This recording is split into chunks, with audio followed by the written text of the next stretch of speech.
Look at this kid. 16 years old, bruised face, and apologizing to the pavement for bleeding on it. He never fights back. And now look at this face. The eyes are full of anger and destruction. The polite smile is gone. And the guy on the floor is gonna need a factory reset just to remember his middle name. We usually call this the Zero to Hero arc. Bullied kid finds his confidence. Ippo never learned how to stand up for himself. He learned how to suppress years of violence behind a polite bow.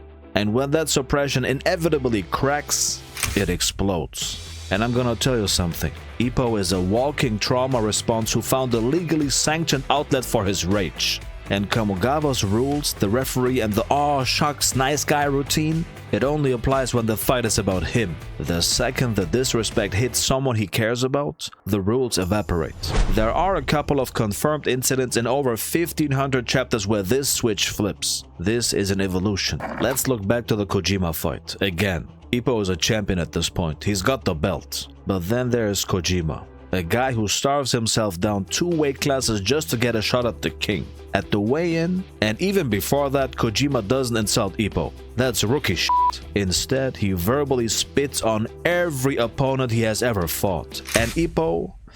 man. And then Kojima doubles down and goes after Kamogawa. And this is the moment Ippo's anger went from red to black. Red anger is yelling, it's loud. Black anger unplugs your life support. Ippo takes Kamogawa's carefully crafted game plan, throws it in the trash, and relies on pure homicidal reflex. One punch, round 1. Kojima wakes up in a different zip code with zero memory of the fight even starting. And now we are going to the Proud Wolf arc. This one proves Ippo doesn't even need to be in the building to lose his mind. He's back at the gym with Sendo watching Volk's world title fight. A guy who had to bleed for every scrap of success he's ever had. Volk puts Mike Elliott on the floor. It's over. Except the referee is dirty. He practically spoon-feeds Mike a 30-second long count to get him back on his feet. A blatant and sickening robbery. Ippo is not in the ring. He isn't even in the same hemisphere, but watching his friend get screwed over, he puts his fist straight through a glass table, not a heavy bag, furniture. Sendo is shocked, man, watching a guy who apologizes to punching bags shatter a table over pure principle. And some time later, Ippo is retired and trying to be a second. He picks up a delinquent kid named Taihei and decides to save him through boxing. Spoiler, it blows up in his face. Taihei takes Kamogawa's legendary training methods and uses them to win a dirty street fight, hurting someone in the process. When Ippo finally catches up to him in the pouring rain, Taihei knocks Kamogawa's old training mitts out of his hands into the mud. Ippo doesn't yell. He picks up the mitts, he walks over, one slap.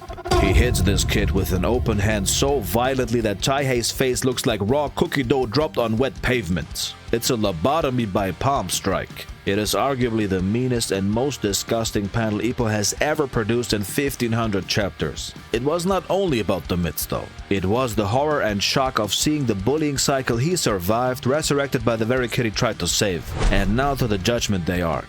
This is the most recent and easily the most psychological. Ippo is outside Mashiba's house when he brings up Miyata. Mashiba asks if Ippo has any regrets, if he's really okay never fighting him, poking at the fact that Miyata was once an elite prospect and is now just wandering around like a zombie. Ippo immediately snaps back. We had countless chances to fight. Mashiba looks at him and says, "Sounds like you want to say it's my fault." Ippo, trying to keep the peace, gives him an easy out. "No, it was never meant to happen, that's all." Then Mashiba doubles down and drops the filter. "Wrong. I did it on purpose." In an instant, Ippo enters full serial killer mode. His eyes go black and his fist clenches tight enough to crush rock. And then Mashiba, terrifying world-class fighter, clocks the sudden aura shift and actually apologizes. The second Mashiba says sorry, Ippo's entire tone flips right back to the nice guy routine. The anger vanishes. Why? Because Mashiba never apologizes to anyone. That genuine apology showed how eaten up Mashiba truly was over it. That he felt he had to do whatever it took, no matter how dirty, to win and become world champion for his sister's sake. But for 2 seconds on those stairs, the monster almost exploded. And the insanity doesn't stop at the stairs. Shortly after that tense confrontation, Ippo steps up to help Mashiba prepare for his world title match. But then, 2 weeks out from the biggest fight of Mashiba's life, Marcos Rosario vanishes into thin air. When Ippo hears the news, murder mode instantly re-engages. White burning eyes, clenched fists. He is practically fuming. He says it's unthinkable and too absurd. And here's the ironic part, man. Mashiba himself wasn't even that worked up. His coaches were practically walking on eggshells, man. They tried to calm the Grim Reaper down before he exploded. But to everyone's utter shock, Mashiba stays completely calm and collected. He just looks at them and says, "I'm in top form. My weight control is fine, and I feel great. It's all according to plan." Think about how wild that reversal is, man. The terrifying Grim Reaper is standing there cool as ice, while Ippo, the gentlest guy in the manga, looks like he's ready to hunt Rosario down and bury him in an unmarked grave himself.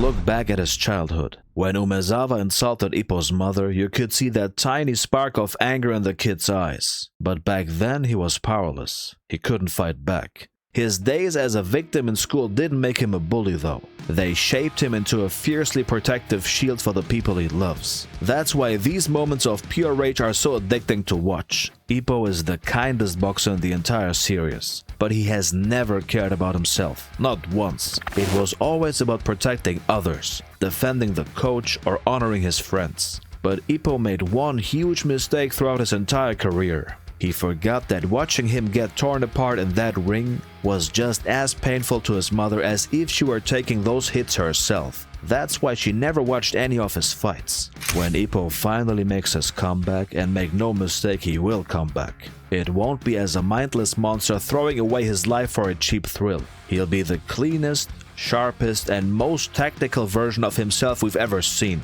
Because he'll be fighting to protect his mother's heart and carry the hopes of everyone standing behind him all the way to the top.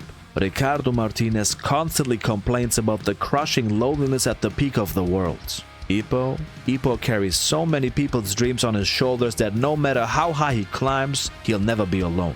Oh, and one more thing. Morikawa gave an update on the upcoming chapters. He finished 15-17 now as well. So now there are chapters 15-16 and 15-17 sitting ready in the backlog. And he wants to do 3 more chapters up until 15-20, I think.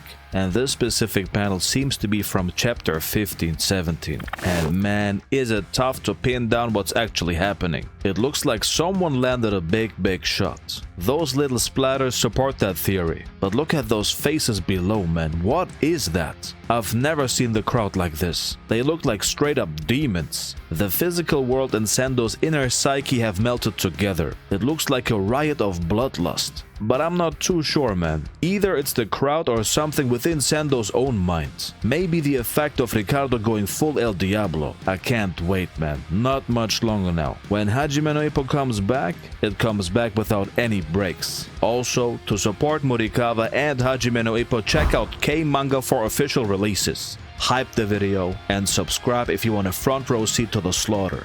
See you in the next one.